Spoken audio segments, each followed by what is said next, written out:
KCM-TV University Center and WUCX-TV Bad Axe Hubley, the service of Delta College. Hispanic power in the United States, cultural, economic, and political power. Is it all talk, or are Latinos really making progress in this country? Learn why Michigan is an important concert stop for Tejano music artists. All this and more coming up next on Visión. El poder hispano, político y económico en los Estados Unidos está trayendo recientemente mucho la atención, pero esto es un mito, o en verdad los hispanos están progresando en este país. También les platicaremos de por qué el estado de Michigan es tan atractivo para los artistas del Tex-Mex. Todo esto y mucho más esta noche aquí en Visión.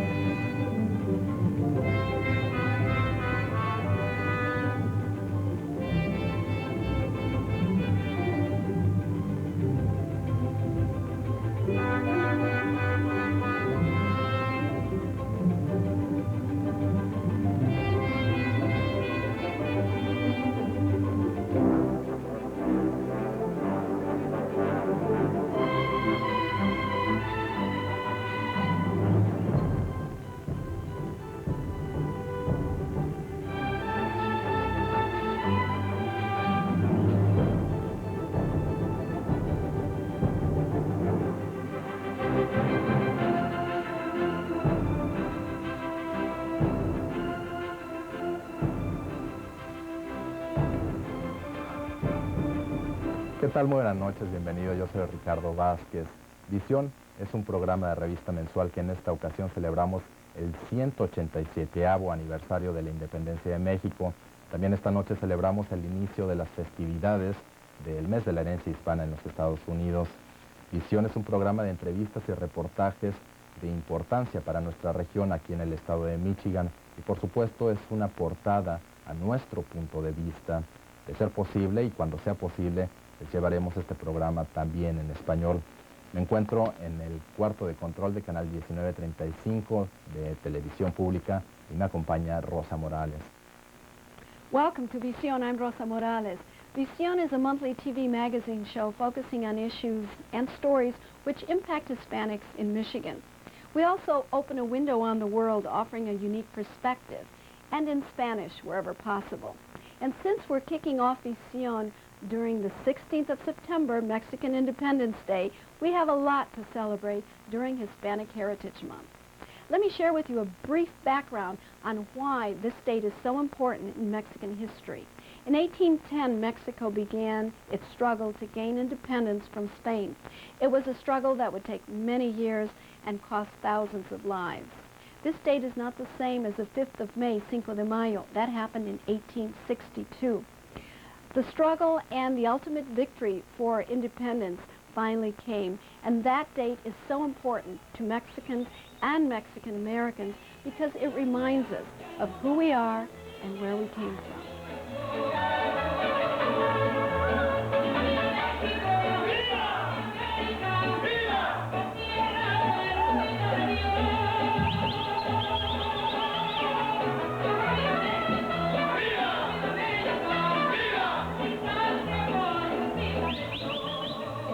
Again, I'd like to dedicate this program to in memory of my parents and to all parents present or deceased who originate from the great land of Mexico. Mexico is a wonderful land. If you've never been there, go to it.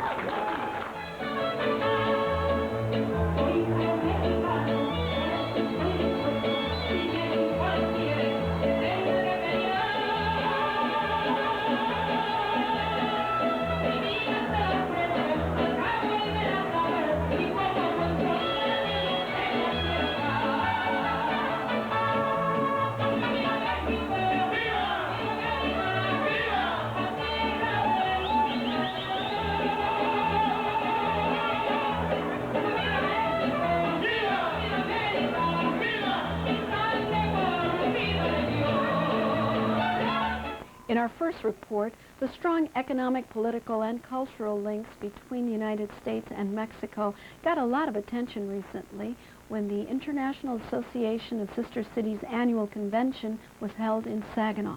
Nuestro primer reportaje, los fuertes lazos culturales, económicos y políticos entre México y Estados Unidos, reciben mucho más atención recientemente debido a que se llevó a cabo aquí en la ciudad de Saginaw la Conferencia Internacional de Ciudades Hermanas entre México y Estados Unidos.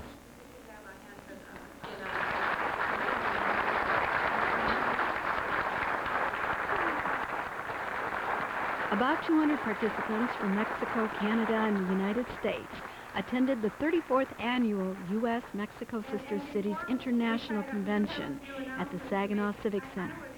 Coordinated by the Saginaw-Zapopan Sister City Project and the Saginaw County Chamber of Commerce, this was the first time the convention was held in Michigan. And that Sister Cities is, for her, more than a job. It's a way of life. Things would not get done if it wasn't for the energy and effort and the kinds of dreams that Monica has, intentions for all of us. She thinks of each and every one of you and each and one of us as she is trying to plan and include everybody as much as possible and make sure that you are welcomed here, and that when the people from here go to Zapopan, they're welcome there as much. So let me now introduce to you Monica Reyes.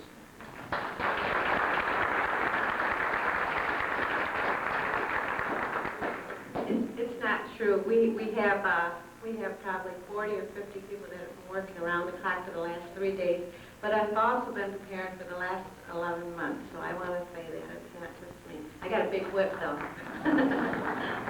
Jay Lewis, the outgoing president of the International Committee, emphasized the purpose of the Sister City International Organization has always been cultural and educational. There has been a camaraderie. There has been a burst of energy between these two cities in the very short period of time that they've had their sister city relationship going. Normally, you do not see these kind of friendships welded together at such an early stage in a program. Usually, this is developed over a period of years because many of our sister city programs are 34 years old, 30 years old. Saginaw and Zapopan is only 2 years, a little over. And I witnessed the relationship between the peoples, and it's wonderful. Much of the discussion also focused on the proposed NAFTA industrial corridor that would increase trade among Canada, the United States, and Mexico. Hay un proyecto hecho y fomentado por los alcaldes.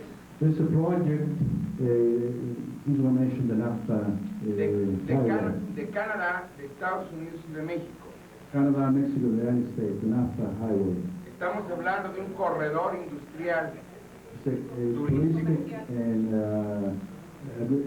industrial corridor. Bueno, Saginaw quedaría por aquí más o menos. Saginaw is right there. Winnipeg por acá. Well, Winnipeg is right here.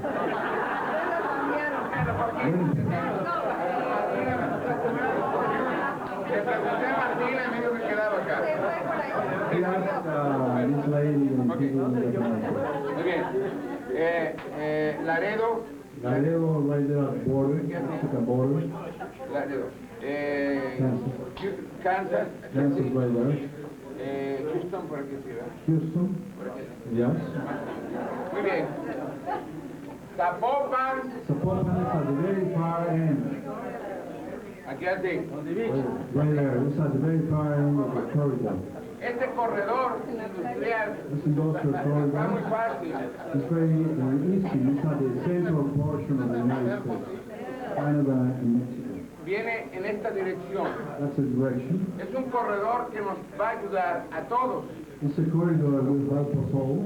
Mucha producción A lot of production, industrial vendrá industrial en esta production dirección will come to this direction hasta Zapopan, up to Zapopan y de Zapopan nos trasladaremos a Manzanillo. and Zapopan to Manzanillo to the port. Uno de los principales puertos, One of the main ports, la puerta al Pacífico, the Pacific Gate.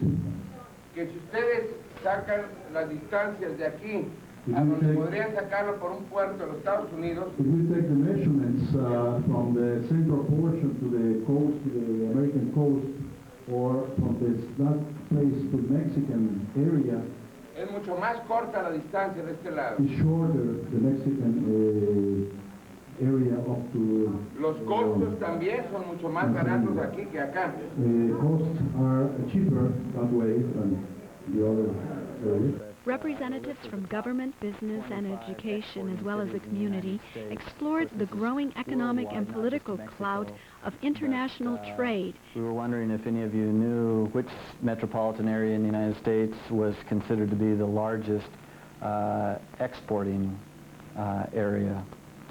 So Idaho? Idaho, okay. Okay. Well, we'll take 3 or 4 nominations and then we'll maybe take a quick vote. We have Idaho. Does anybody else have an idea who that might be? Detroit. City or state? Detroit? City or state? Well, metropolitan area, actually. Oh. Could be Detroit. Detroit. Houston? And New York. Houston. These are good guesses. San Antonio. San Antonio could be a good guess. Los Angeles. Los Angeles, okay. Well, I can tell you You do have a winner. and I can tell you you've hit in some of the top ones. If I can find my page, I'm looking in the wrong magazine here. I will just give it to you. I know I probably did. No, I didn't. But I've got to find this page here. Of the ones that we have listed here, Houston is number 7. Los Angeles is number 4.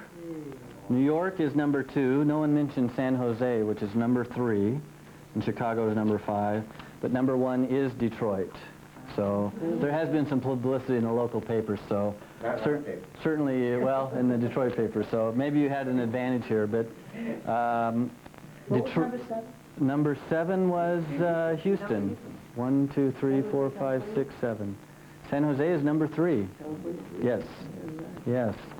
And of course, this is a recent development in the last few years. Detroit did not used to be the number 1. I think New York historically has been certainly a leader. And New York is what now? Number 2, and it's close behind. I mean, 1, 2, and 3. Detroit, New York, and San Jose are very close. And of course, this is worldwide, not just Latin America or Mexico. But what it shows is a couple of things. First of all, as we all know, international trade is growing. International business is ever more important to any company. As city officials, you realize that your function is not just to take care of the residents who live in your city, but also to help take care of business and make your city attractive as a place to do business. So we all have to be aware of what the issues are for business. But recently with manufacturing, Detroit has grown. It's become number 1. But also the U.S. Export activity has jumped quite a bit in the last 5 to 10 years. And a lot of it is because we are exporting our manufacturing capabilities overseas. The delegates had a chance to tour local business, retail, and tourist centers, as well as enjoy Saginaw hospitality and meet local residents. How's the food? The growth of Hispanic economic power, the fastest growing segment in the United States, was also part of the discussion. Smart companies are developing strategies that are geared to the distinct Mexican market in Mexico and the U.S. Hispanic consumer right here at home.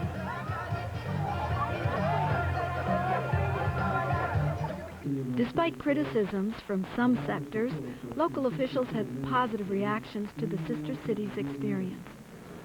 Let me just say this, that it's really an inspiration for us and for me personally to be able to recognize sister cities, because it's what it makes us what we really are and what we're really about.